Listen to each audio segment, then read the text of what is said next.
Hey science fans! Welcome back.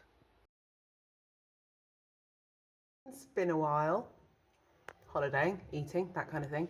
Today I thought I would just crack straight on with some P2 physics, so paper 2 physics, and do some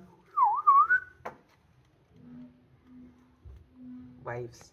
I'm going to talk about types of waves, how to draw them, how to label them, and how they move in terms of energy flow and direction, and the type of waves you need to know. Let's get cracking. So let's talk about waves. I suppose when we talk about waves normally, we think of waves that look like this, which is kind of like waves on the sea, really, isn't it? These type of waves are called transverse waves. Okay, light is this kind of wave, ripples on a pond is this kind of wave, all of the electromagnetic waves are this kind of wave. But there is another type of wave that we need to know about, and these are sort of drawn in kind of this way, and it kind of is a shunting along effect. So the movement of energy and the oscillations go in the same direction, and this is called longitudinal. Okay, now the key things about transverse and longitudinal waves is that transverse waves, the movement of the wave or the oscillation of the wave are perpendicular to the direction of energy travel. So the energy travels in this case in this direction, but the oscillations move up and down at 90 degrees. So the oscillation are perpendicular. Whereas in a longitudinal wave, the oscillations or the vibrations within the wave are parallel to the direction of energy. So they're parallel to the energy flow direction. Now, the key things you need to know about this is you need to be able to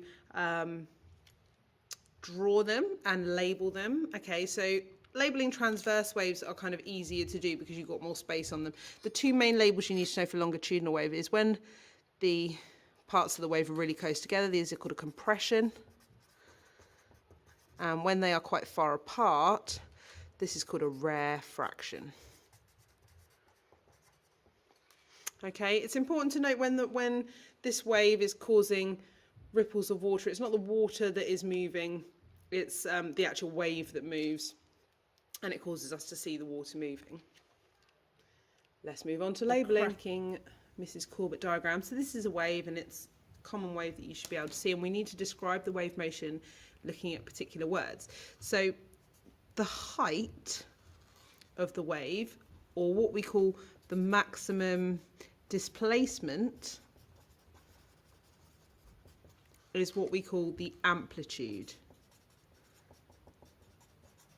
So that is the maximum displacement from the normal line, I suppose. So that it would be called the amplitude. You also need to know the wavelength. Now, so the wavelength is the length from one fixed point to another where it is the same. So the length of a complete wave. Okay, so it's the distance point on one wave to the other. So it doesn't matter if it's here or it could be here. So wavelength is one complete wave. Okay, and you also need to know the word frequency. Now, frequency is the number of waves passing through a point every second. Now, I can see here this is 1 wave per second, so this would have a frequency of 1 hertz, 1 wave per second. If there were 2 waves in there, it would be 2 waves per second, etc. And the frequency of a wave is the number of waves passing a point each second. Now, you might need to work out the period of time, which is 1 over frequency. Okay, so if you wanted to know how long each wave took to happen, I know that this is 1, you would do 1 divided by the number of waves passing through the point per second, and that would tell you how much time has passed. You also need to know how to calculate wavelength. No, you don't, that's a lie. You need to work out how to calculate wave speed, which is the length of the wave times by the frequency. Now, we tend to look at that as the wave speed, v, equals f, which is frequency times by the wavelength, and you can put that into the triangle. So that is the speed of the wave is frequency multiplied by wavelength. Now I know that that looks quite complicated, but if you learn it in words, you'll be absolutely fine. You have to be able to identify and label amplitude and methods of measuring the speed of sound waves in air. Sound waves are longitudinal waves, and I'll do that in a separate required practical activity. That's the basics. That's the basics of waves. So you need to know longitudinal and transverse.